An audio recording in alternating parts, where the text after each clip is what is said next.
예, 안녕하세요. 김박사의 한우이야기의 김성진입니다. 오늘도 이렇게 여러분들을 찾아뵐 수 있게 돼서 대단히 감사합니다. 어제 수정란 이식을 한 쌍둥이 송아지 초유를 먹이는 것을 여러분들께 보여드렸습니다. 둘 중에 하나는 어미소 초유를 빨아서 강제로 급여를 했고, 순놈은요. 근데 암놈 같은 경우는 너무 작기도 했고 어미소 젖을 빨 수 있는 조건이 되지 않아서 자기 스스로 빨 수 있는 상황이 자연스럽게 연출되었습니다. 지금 여러분들께 이제 강조하고 싶은 거는 출산과 동시에 신속한 모자 분리에 대한 설명을 좀 해드리고 싶은 겁니다. 모자 분리가 정확하게 된 송아지 경우에는 인공포육이 쉽게 접근이 되고, 그렇지만 모자 분리가 신속치 않은 또는 어미소의 젖을 마음껏 먹었던 소들이 어떻게 인공포육을 하는데 어려움이 있는지 설명해드리고 그것을 극복하는 과정을 설명해드리고 싶습니다.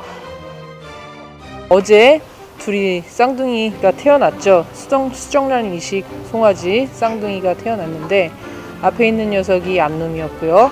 어제 초유를 혼자서 아주 잘 빨아먹은 놈입니다. 뒤에 있는 녀석이 순놈인데 더 크지만 어미소 젖을 빨아서 그랬는지 어제 스스로 초유를 먹지 못했어요. 그래서 강제 급여를 한 녀석이죠. 오늘은 둘째 날이고 둘에게 이제 대용류를, 인공포유를 위한 대용류를 급여하는 작업을 할 겁니다. 암놈 먼저 급여를 할까요? 시작해 보시죠. 보조씨, 네, 잘 흔들어 주세요. 어제 스스로 우유를 먹은 송아지라 하더라도 처음에 송아지를 먹일 때에는 좀 기술이 필요합니다. 젖병을 물려줬을 때 바로 먹는다면 굉장히 고마운 일이지만 송아지에게도 이건 익숙하지 않은 일이어서 처음에 송아지가 스스로 젖을 먹을 수 있게끔, 이 사람이 엄마구나, 나에게 우유를 줄 사람이구나 라는 것을 인식시키기 위해서 어미가 송아지를 핥듯이 송아지를 천천히 쓰다듬어 주는 것이 좋습니다. 그런 송아지들이 나오는 반응은 바로 이렇게 혀를 내두르고 젖을 달라는 행동을 하죠. 송아지가 이런 행동을 할 때 바로 젖을 먹을 준비가 되었다는 뜻으로 받아들여도 됩니다. 뭐 아무렇게나 막 먹이는 게 아니네요. 한번 줘보시죠. 그럴까요? 맞습니다.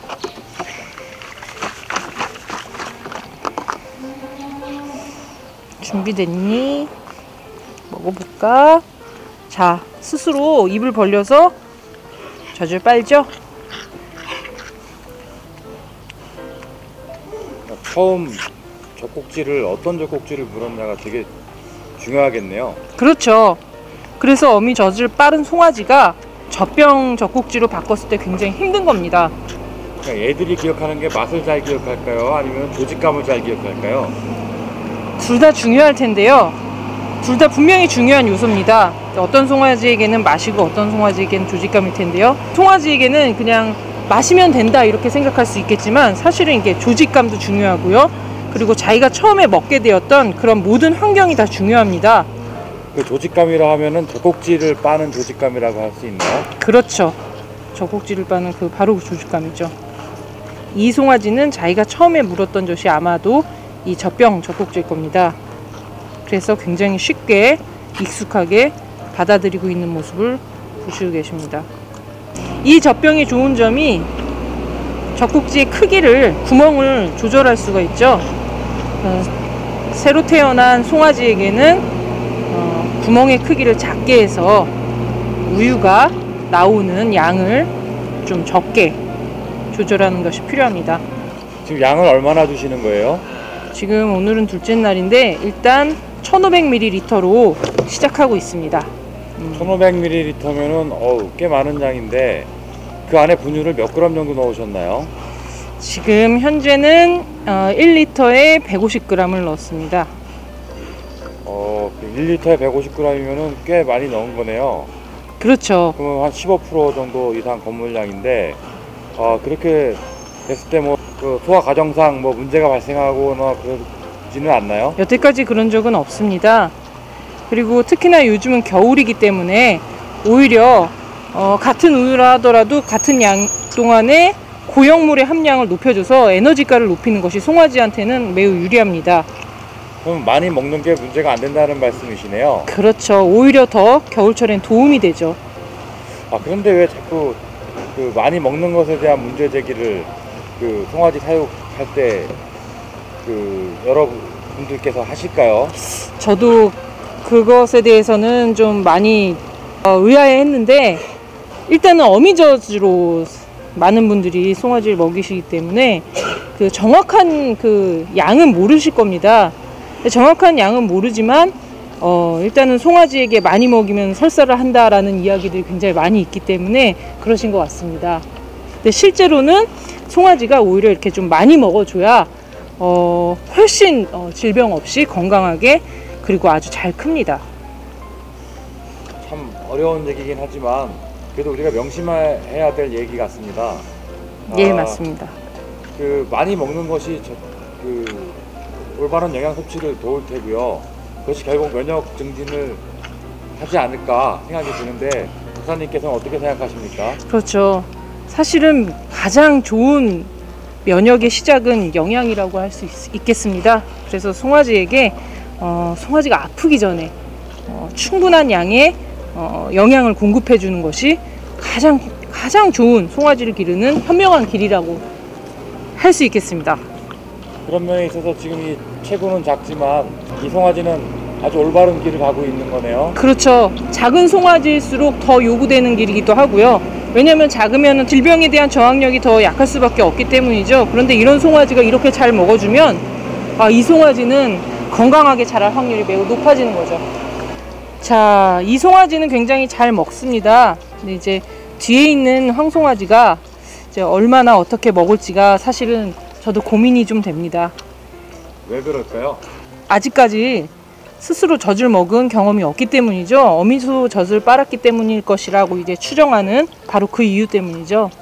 아, 그러면은 어제 그 강제 급이한 것이 이제 문제라는 말씀이신가요? 아니면 어미젖을 빨았던 게 문제라는 말씀이신가요? 당연히 어미젖을 빨았던 게 더 문제인 것이죠. 강제 급여는 초유 급여를 위한 어쩔 수 없는 어떤 선택이었잖아요. 이제 이 송아지에게는 아마 어미소 젖을 빨았던 그때 그 최초의 포유 행동의 경험이 굉장히 크게 각인이 되어 있을 겁니다.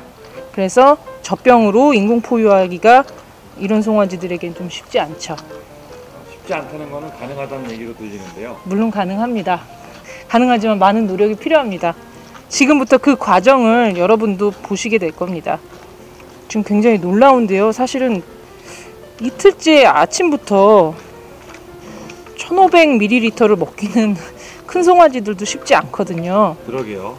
이 작은 송아지가 1500ml를 거의 다 먹어주고 있는 상황입니다. 아주 훌륭한 송아지입니다. 그 역할을 크게 할 수 있는 송아지라 생각됩니다. 어제도 그랬지만 혀를 살살 내두르기 시작하죠.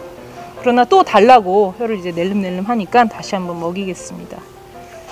그래, 까는구나. 이 송아지는 먹성이 좋습니다. 이런 송아지는 걱정이 없죠. 매번 느끼지만 송아지가 스스로 젖을 빠는 모습은 언제 봐도 감동적입니다. 그런 맛에 송아지 키우는 거 아니겠어요? 맞습니다. 지금 200ml 정도 남았어요.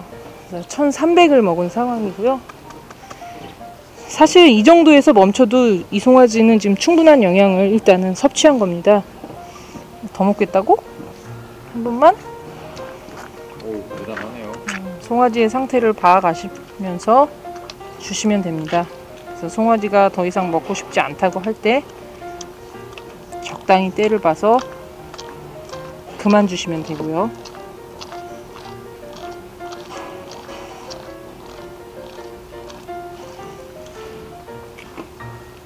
자, 혀를 내둘 땐 빼주시고요. 자, 100ml 남았고요. 여기서 그만 급여하겠습니다. 이따가 또 저녁 때, 점심 저녁 때도 먹을 수 있으니까요. 자, 그러면 암송아지, 우유를 잘 빠는 암송아지 급여는 여기서 마치고요. 이제 나머지 송아지 급여 한번 시도해 보겠습니다. 왕자님 일어나 보시지. 우샤 우샤 샤.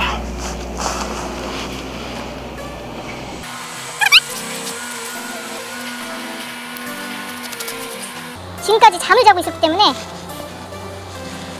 잠을 깨워줘야 되고요. 그리고 아까도 말씀드렸듯이 어미소가 처음에 송아지 젖 먹으라고 할 때처럼 송아지를 잘 쓰다듬어 주세요. 이 녀석은 아마 제가 생소할 겁니다. 뭐 지금 벌써 푸푸거리는 소리를 내는데 이 푸푸거리는 소리는 거부를 하는 그런 표현 방법이기도 하죠. 일단 눈빛이 다릅니다. 그런가요? 자, 다 고집해. 눈빛으로 건들지 말라고 하고.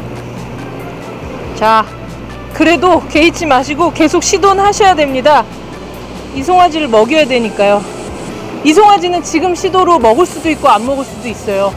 근데 안 먹는다고 너무 낙심하지 마시고 일단은 이런 경험을 해줬다는 것 자체가 얘한테는 또 굉장히 좋은 기회거든요. 그래서 우유를 먹이기 위한 좋은 단계다 라고 생각하시고 안 먹으셔도 시도하셔야 됩니다. 안 먹는다고 시도 안 하시면 점점 더 익숙해지지 못할 뿐이죠.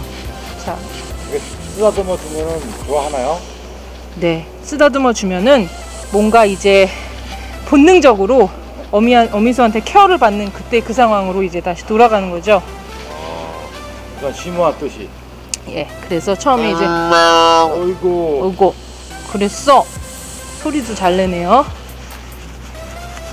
처음에 얼굴 부분을 쓰다듬어 주고 점점 몸통 부분으로 확대를 해줍니다. 인공포육 4대 원칙 중에 신속 모자 분리를 하게 되면은 아까 그 암놈처럼 인공포육 하기가 쉬워지는데 지금 이 송아지는 어미소의 그 모유를 빨았기 때문에 그거를 잘 잊지 못할 겁니다. 그러나 안 되는 건 아니니까 잘 노력하시면 될 겁니다. 쌍둥이 송아지들이 대부분 15kg에서 20kg 사이인데 저 송아지는 20kg는 넘을 것으로 예상되고 아직 개근해보지 않았습니다. 그러나 이제 그래도 이제 상당히 큰 축에 속하고, 그렇지만 이제 큰 조건 때문에 이제 태어나자마자 어미소 초유를 빨았을 확률이 높은데, 그렇게 되면은 그거를 이제 잘 잊지 못하고 사람이 이제 돌보는데 어려움이 생깁니다. 자, 아이고.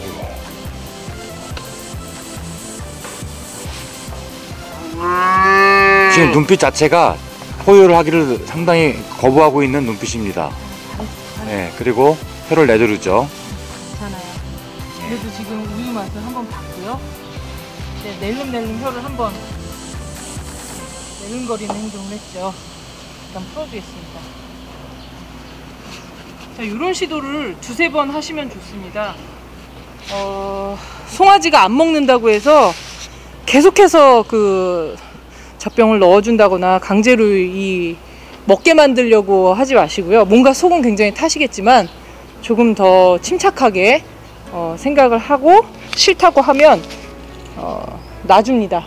이런 방법을 두세 번 정도 더 시도를 하고 이번 아침에 급여는 이제 끝마치겠습니다. 와 같이 모자 분리가 신속하게 되지 않았던 순놈의 경우에는 대용류를 주는 데 있어서 많은 어려움이 있었고요. 반면에 어미소의 젖을 빨지 못했던 송아지의 경우에는 대용류 급여가 아주 쉽게 이루어졌습니다.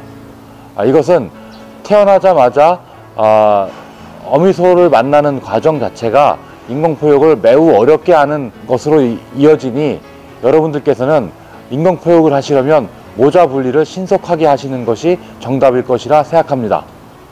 감사합니다. 이상으로 김 박사의 한우 이야기를 마치겠습니다.